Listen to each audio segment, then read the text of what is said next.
تو میں یہ کر رہا تھا کہ یہ لوگ مذاق اڑاتے ہیں مولویوں کا، تو یہ آج کی بات نہیں، یہ پرانا پیغمبروں کا بھی اسی طرح مذاق اڑایا جاتا تھا. وہ کہتے تھے مرنے کے بعد زندگی ہے، اپنے اعمال کو درست کرو. وہ کہتے ہیں یار کاروبار کی بات کرو، بزنس کی بات کرو، صحیح ہے نا، اور سیاست کی بات کرو. یہ کیا موت کے بعد زندگی اور قبر اور یہ کیا باتیں کر رہے ہو؟ تو جب نبی نے زیادہ یہ باتیں کی ہیں تو ایک مشرک نے کیا کیا، ایک پرانی قبر میں گیا ہے اور سڑی ہوئی پوسیدہ ہڈی، مردے کی نہیں ہڈیاں ہوتی ہیں، وہ لے کر آیا اور نبی کے سامنے لا کے کہنے لگا من یحیی العظام وہی رمیم، بھلا اس جیسی پوسیدہ ہڈیوں کو کون زندہ کرے گا جبکہ یہ گل سڑ کے ختم ہو جائیں گی.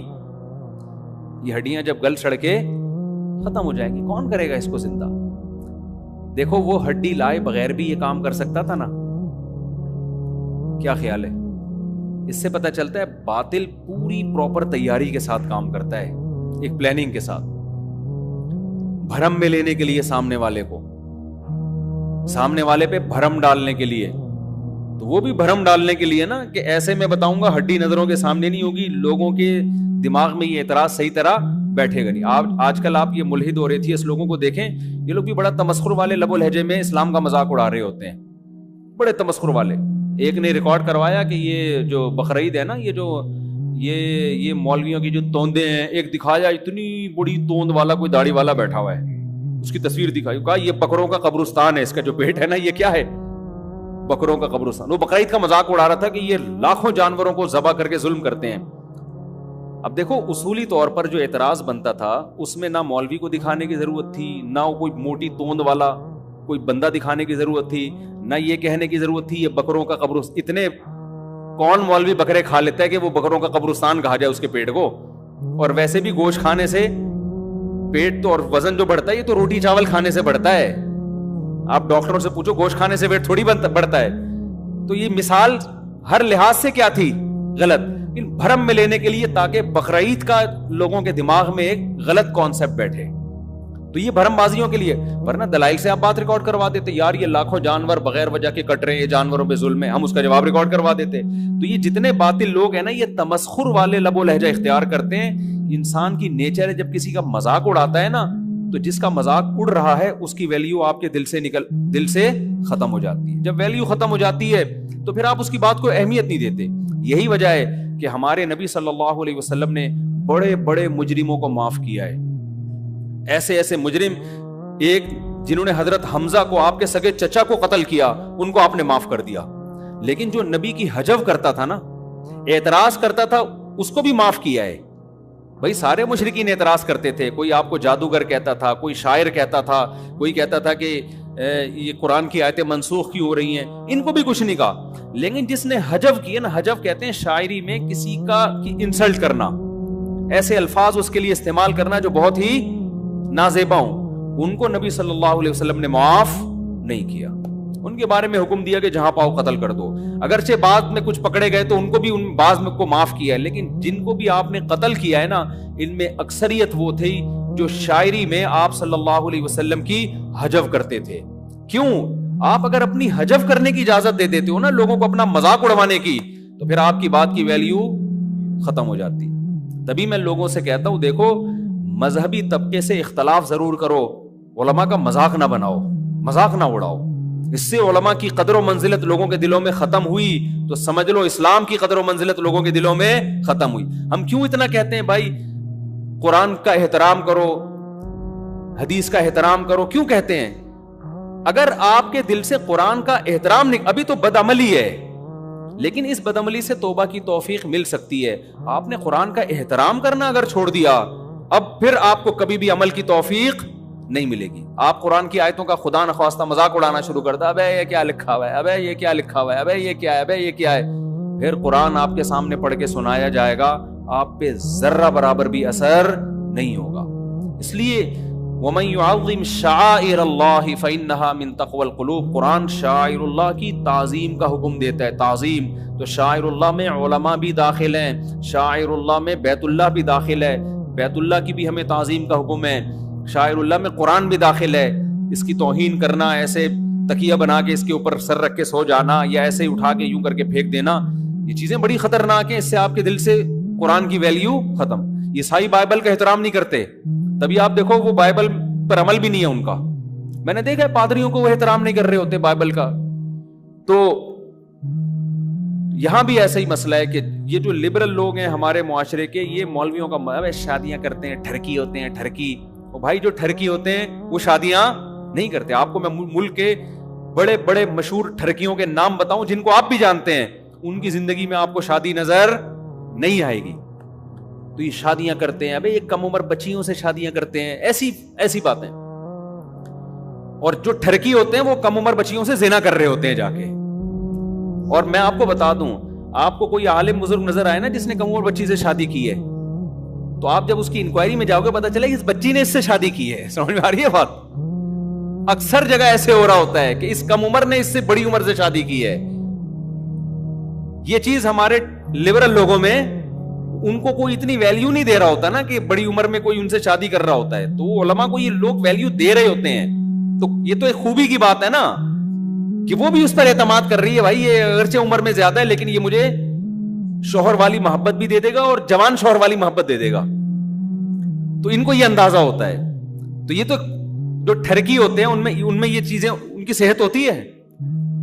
تو علماء کے خلاف آپ اگر اپنے باپ کے خلاف سننا شروع کر دو گے لوگوں سے, آپ کے دل میں اپنے باپ کی ویلیو ختم ہو جائے گی. آپ ماں کے خلاف سننا شروع کر دو گے, بے شک آپ دفاع کرو لیکن آہستہ آہستہ ویلیو ختم. ہمارے کلاس فیلو میں قادیانی تھا, تو لڑکے مرزا غلام احمد قادیانی کو اس کے سامنے اتنی گالیاں دیتے تھے. لڑکے تو آپ کو پتا ہے پھر بہت ہی آگے نکل جاتے ہیں نا, تو اتنی گالیاں دیتے تھے, اتنی گالیاں وہ سنتا رہتا تھا.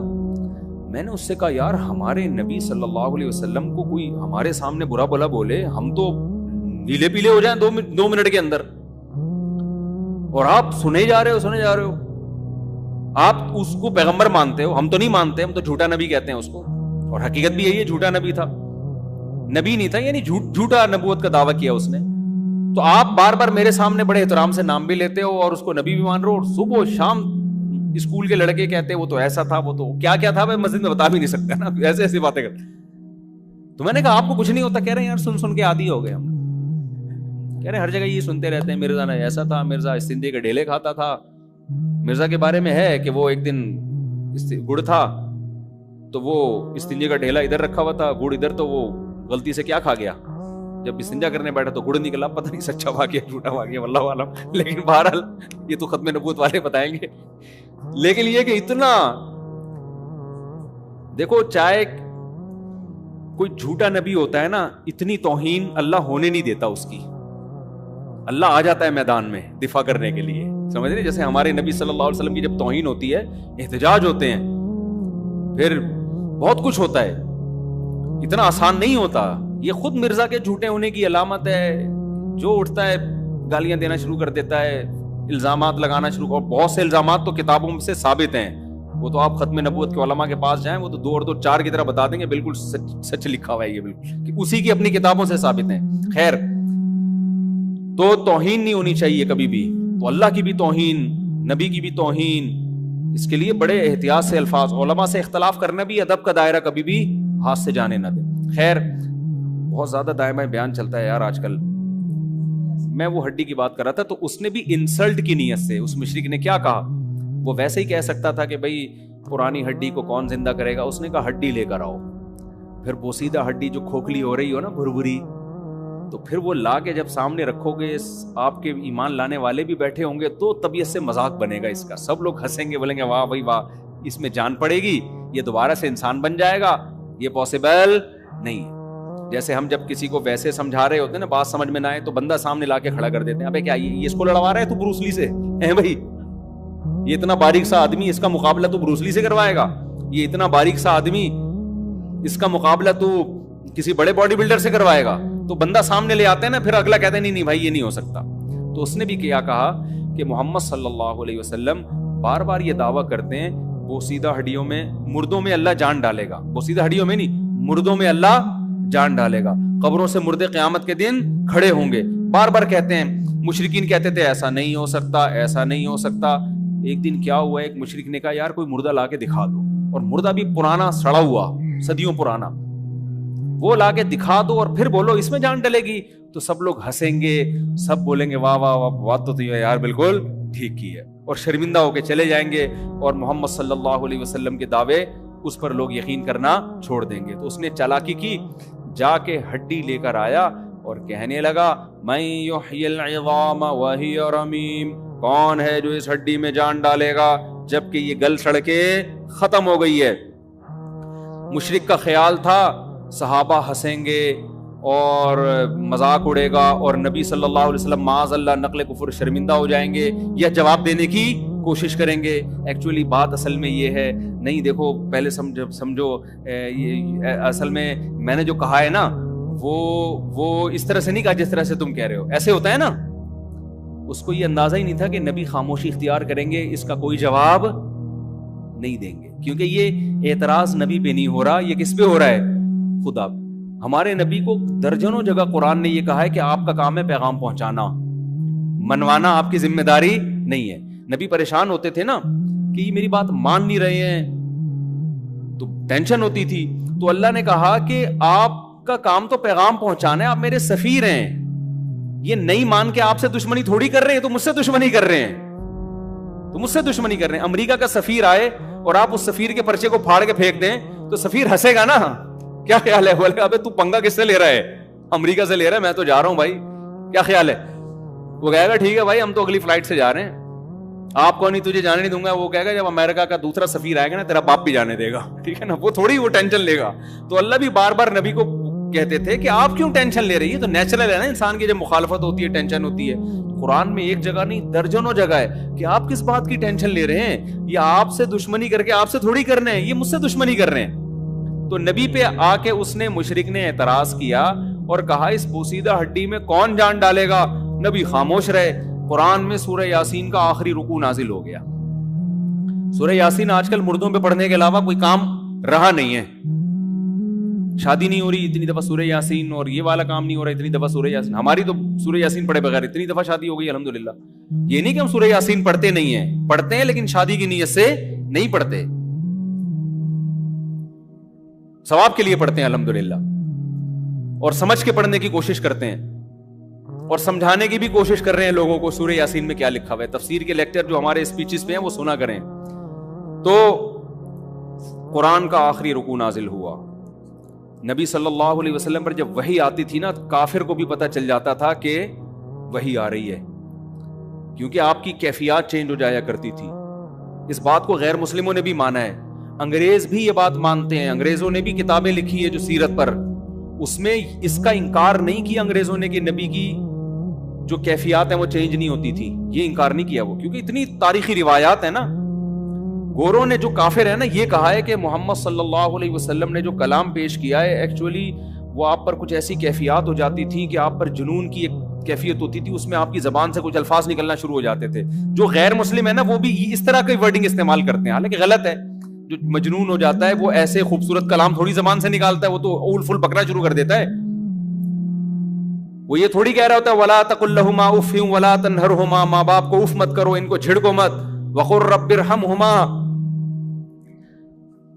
کما ربیانی صغیرا, ان کے لیے دعائیں مانگا کرو کہ اللہ ان پر ایسے رحم کر جیسے انہوں نے بچپن میں مجھ پہ رحم کیا. ڈاکٹر حمید اللہ صاحب ایک بہت بڑے اسکالر گزرے, خطبات بہاولپور کے نام سے ان کے خطبات ہیں. پوری دنیا میں انہوں نے اسلام کا کام کیا ہے, بہت سارے جیپنیز کو مسلمان کیا, فرانس میں بہت سے لوگوں کو, جاپان جیپنیز زبان میں انہوں نے ترجمہ, حیدرآباد دکن کے تھے انڈیا کے, بڑے عالم گزرے, بڑے بزرگ گزرے, بڑا کام کیا انہوں نے, ریسرچ سینٹر کھولے. تو انہوں نے نا ایک انگریز کا یہ اعتراض نقل کر کے اس کا جواب لکھا ہے. میں نے یہ کتاب بچپن میں پڑھی تھی. گورے کا ایک ریفرنس دیا انہوں نے کہ وہ کیا کہہ رہے ہیں کہ معاذ اللہ آپ پہ مرگی کا دورہ ہوتا تھا. گورا لکھ رہا ہے کہ یہ کیفیات ہوتی تھی جس سے, کیونکہ گوروں نے بھی جب نبی کی تعلیمات دیکھی ہے نا, تو جو نبی کی تعلیمات گورا بھی پڑھتا ہے نا نیوٹرل ہو کے, وہ اگرچہ آپ کو نبی نہ مانے لیکن وہ یہ ماننے پر مجبور ہوتا ہے کہ یار یہ بہت بڑے لیڈر تھے اور انہوں نے خیر بہت زبردست پھیلائی ہے معاشرے میں, سوسائٹی میں. یعنی وہ اگرچہ اس بات کو نہیں مانے گا کہ آپ نبی تھے, لیکن وہ کہتا ہے کہ یار یہ اصل میں ان کے دل میں قوم کی اصلاح کا جذبہ تھا, معاشرے میں برائیاں تھی, لڑکیوں کو زندہ دفن کیا جا رہا تھا, لوگوں نے پتھر کے بنائے ہوئے بت پوجنا شروع کر دیے تھے, تو ایک سسٹم دینے کے لیے ایک خدا پر لانا ضروری تھا. اچھا انسان بہرحال مانتے ہیں. وہ ایک مشہور کتاب ہے نا, جو ہمارے میجر صاحب ہیں وہ ناراض ہو جائیں گے, بولیں گے کتاب کا نام ہی یاد کر لو. وہ مجھے کئی دفعہ کہہ چکے ہیں. لاہور میں ہمارے دوست ہیں, آرمی میں میجر ہیں, وہ کہتے ہیں آپ 20 دفعہ اپنے کتاب کا نام لیا, ایک دفعہ بھی صحیح نام لے لیا آپ نے, تو کیا جا رہا ہے ایک دفعہ کتاب کا نام یاد کر لو, مصنف کا نام یاد کر لو. تو میجر صاحب میں آپ سے یہ کہنا چاہوں گا کہ مجھے یاد ہی اس وقت آتا ہے, یہ میں اتنا مصروف ہوتا ہوں, یاد ہی اس وقت آتا ہے مجھے کہ یار وہ کتاب کا نام دیکھنا ہے. تو ویسے ڈائری ہونی چاہیے, میں خود بھی لوگوں کو ڈائریوں کی ترغیب دیتا ہوں. ڈائری میں آدمی لکھ لے, یادداشت ٹو ڈو لسٹ میں نا یہ ڈال دے کہ یہ کتاب کا نام میں نے یاد کر کے آنا ہے. تو اس میں جو 100 انسان جن دنیا میں جنہوں نے بہت اچھے اثرات ڈالے ہیں, ان میں سب سے پہلے اس نے کس کا نام لکھا ہے؟ محمد صلی اللہ علیہ وسلم. یہ غیر مسلم کی کتاب ہے کہ دنیا میں اچھے اثر, یہ چنگیز خان بھی بہت مؤثر آدمی تھا, ہلاکو خان بھی بہت مؤثر تھا, غلط اثرات ڈالے نا اس نے, بغداد کی خلافت کا خاتمہ کیا, کھوپڑیوں کے مینار بنا دیے. جو 100 وہ افراد جن کے دنیا میں بہت زیادہ اچھے اثرات ہیں, ان میں سب سے پہلے اس نے کس کو رکھا ہے؟ رسول اللہ صلی اللہ علیہ وسلم. سلمان رشدی وغیرہ جیسے لوگوں کو جو پڑھا لکھا گورا ہے وہ نہیں مانتا. تو وہاں کے بھی جو لبرل لوگ ہیں وہ مانتے ہیں کہ اسلام ایک اچھائی کا مذہب ہے, وہ نہیں مانتے اسلام کو کہ واقعی سچا ہے, لیکن کہتے ہیں اچھائی کو بہرحال پروموٹ کر رہا ہے. ایک سکھ کا فون آیا میرے پاس لندن سے, پڑھی لکھی عورت تھی, سکھ تھی. اس نے کہا کہ ہم مانتے ہیں کہ اسلام اچھا مذہب ہے. یہ آج سے میرا خیال 8-10 سال پرانی بات ہوگی. اس نے کہا یہ ہمیں اسلام بہت اچھا لگتا ہے اور اسلام کی تعلیمات بہت اچھی ہیں. تو میں نے کہا اسلام قبول کر لیں گے, وہ ہمارے لیے بھی بہت مشکل ہے ہمارے لیے اسلام قبول کرنا. لیکن اس نے کہا ہم لوگ اور ہمارے اور بھی لوگ ہیں وہ مانتے ہیں کہ یار مذہب کیا ہے, وہ واقعی اسلام ہے. تو گورے بھی جو ایجوکیٹڈ گورے ہیں, پڑھے لکھے گورے ہیں, وہ مانتے ہیں کہ محمد صلی اللہ علیہ وسلم نے دنیا میں بڑا مثبت انقلاب لائے ہیں. تو وہ مانتے ہیں یہ ساری چیزوں کو, لیکن وہ نبی ماننے کے لیے تیار نہیں. تو پھر وہ تعویلات کرتے ہیں کہ جو وحی کے وقت آپ کی کیفیات ہوتی تھی, ایکچولی یہ اصل میں کچھ جنون سے ہوتا تھا, شدید سردی میں بھی آپ کو گرمی لگنا شروع ہوئے, کیفیات تھی, اس پہ پھر آپ کی زبان سے کچھ نکلنا شروع ہو جاتا تھا. ڈاکٹر حمید اللہ صاحب نے بڑی کھچائی کی ہے کہ یار یہ مرگی کے دورے میں, معاذ اللہ جنون کے دورے میں کلام کیا نکل رہا ہے. انہوں نے تو پوری ڈیٹیل بیان نہیں کی, وہ تو میں اپنی الفاظ میں بیان کر رہا ہوں. کلام کیا نکل رہا ہے؟ وَقُلْ رَبِّ ارْحَمْهُمَا كَمَا رَبَّيَانِي صَغِيرًا, کہ ان کے سامنے اف مت کرو, ان کے لیے دعا کیا کرو, اے اللہ ان پر ایسے رحم کر جیسے انہوں نے بچپن میں مجھ پہ رحم کیا. اور کیسے الفاظ ہیں, لا تخف ما ليس لك به علم ان السمع والبصر والفؤاد كل اولئك كان عنه مسؤولا. اس چیز کے پیچھے مت چلو جس کے تمہیں نالج نہیں ہے. ضعف الطالب والمطلوب, پورا الحم سے لے کے والناس تک قرآن پڑھنا شروع کرے. کیا مزہ آتا ہے یار, ایسا پیارا کلام. قل لئن اجتمعت الانس, اچھا جب انسان قرآن پڑھتا ہے نا, قرآن کی آیتوں سے متاثر ہوتا ہے, بڑا مزہ آتا ہے. جس کو آتی ہے تفسیر اور جس کو عربی آتی ہے, بڑا مزہ آتا ہے. پھر قرآن بتاتا ہے کہ جو تمہیں اتنا مزہ آ رہا ہے نا, اس کی بھی میں ریزن بتاتا ہوں. سورہ بنی اسرائیل پڑھیں, ایسا مزہ آتا ہے, ایسی پیاری آیتیں ہیں اس کی, اتنا مزہ آتا ہے نا. آگے جا کے قرآن جب یہ کہتا ہے قل لئن اجتمعت الانس والجن على ان ياتوا بمثل هذا القرآن لا ياتونك بمثله ولو كان بعضهم لبعض ظهيرا, اے نبی ان سے کہہ دیجئے ساری دنیا کے انسان, ساری دنیا کے جنات جمع ہو کر ایسا کلام بنانا چاہیں, سب ایک دوسرے کے مددگار بن جائیں, پھر بھی ایسا خوبصورت کلام پیش نہیں کر سکتے. ایسا وجد آتا ہے کہ یار قرآن اثر بھی ڈال رہا ہے اور پھر اپنی تعریفیں بھی خود ہی کر رہا ہے کہ نہیں ہو سکتا تم سے یہ. اور اس کلام کو کیا کہتی ہے بھائی, مرغی کا معاذ اللہ دورہ پڑا ہوا تھا, کوئی سردی ہو رہی تھی اور اس میں یہ کلام نکلنا, ایسے آٹومیٹیکلی ایسے کلام نہیں نکلتے. میں بات کو بس 2-3 منٹ میں سمیٹ کے ختم کر رہا ہوں. تو نبی صلی اللہ علیہ وسلم پر وحی نازل ہونا شروع. حضرت عائشہ فرماتی ہیں کہ شدید سردی میں آپ کے پسینے نکلنا شروع ہو جاتے تھے. ایک صحابی کی ران نبی کی ران کے نیچے تھی, ایک آیت کا ایک ٹکڑا نازل ہوا ہے. کہتے ہیں آپ صلی اللہ علیہ وسلم کی ران مبارک اتنی بوجھل ہو گئی, مجھے لگا کہ میری ران چٹخ کے ٹوٹ جائے گی. صحابہ نے تو یہ سب چیزیں اپنی آنکھوں سے دیکھی ہوئی تھی. پھر آپ اپنی ان کیفیات سے باہر نکلتے تو آیتیں پڑھنا شروع کر دیتے. پھر بہت تیز تیز پڑھ رہے ہوتے تھے کہ بھول نہ جائیں. پھر سورہ قیامہ میں آیتیں نازل ہوئیں کہ سورہ طٰہٰ میں لا تعجل بالقرآن, آپ قرآن پڑھنے میں جلدی نہ کریں. ان علینا بیانا, ہم نے اس کو نازل کیا، حفاظت بھی ہم کریں گے اور آپ کی زبان سے نکلوائیں گے بھی ہم اس کو. یعنی آپ جلد بازی نہ کریں رٹ کہ کوئی لفظ مجھ سے چھوٹ نہ جائے کہیں. تو کیا قرآن کی آیتیں نازل ہوئیں؟ اولم یر الانسان، کیا یہ انسان دیکھتا نہیں ہے؟ انا خلقناہ من نطفۃ، کہ ہم نے اس کو منی کے قطرے سے پیدا کیا ہے. کیا مطلب قرآن یہ کہنا چاہ رہا ہے کہ ایک طرف ہڈی لے کر آئے، دوسرے ہاتھ میں منی کا قطرہ لے کر آئے، اور پھر یہ کہے کہ کون ہے جو اس کو انسان بنا سکتا ہے بھائی؟ ہڈی تو ایک ہاتھ میں لے کر آ گیا، اللہ گویا بزبان حال اسے کہہ رہے دوسرا ہاتھ کھول، میں اس میں وہ مادہ رکھوں گا جس سے میں نے تجھے بنایا ہے، وہ پانی رکھوں گا جس سے میں نے تجھے بنایا ہے.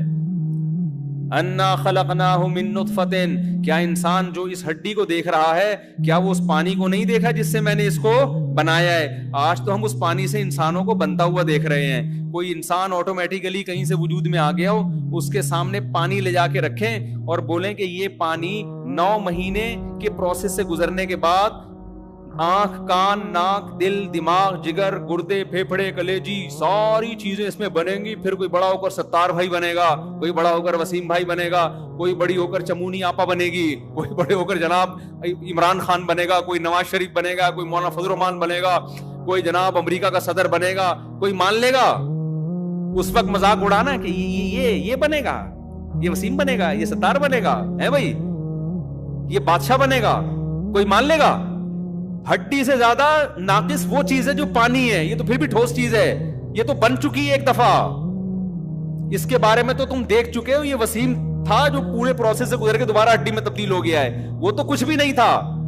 تو اللہ کہتے ہیں قل یحییھا الذی انشأھا اولم یر الانسان انا خلقناہ من نطفۃ فاذا ھو خصیم مبین. انسان تو دیکھتا نہیں ہے، تو دوسرے ہاتھ میں ذرا وہ پانی کی بوند ڈال کے دیکھ، ہم نے تجھے اس سے بنایا اور ایسا بنایا اذا ہوا خصیم مبین، بحث کر رہا ہے بڑے ہو کر، اور بنانے والوں کی آنکھوں میں آنکھیں ڈال کے بات کر رہا ہے اور کہہ رہا ہے من یحیی العظام وہی رمیم، بھلا اس ہڈی کو کون زندہ کرے گا جبکہ یہ ہڈی سڑ کے بوسیدہ ہو جائے گی.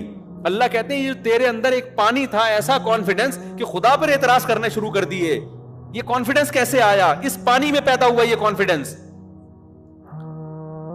تو پہلے اللہ نے اس کا اعتراض کا اسی کی زبان میں جواب دیا کہ تو یہ ہڈی کو دیکھ رہا ہے، ذرا ایک ہاتھ میں اس پانی کی بوند ڈال کر اس کو بھی دیکھ، تجھے تیرے سوال کا جواب مل جائے گا. یہ الزامی جواب تھا. پھر تحقیقی جواب قرآن دیتا ہے قل یحییھا الذی، اے نبی اس سے کہہ دیجئے اس ہڈی میں وہی جان ڈالے گا انشأھا اول مرہ، جس نے اس کو پہلی مرتبہ پیدا کیا.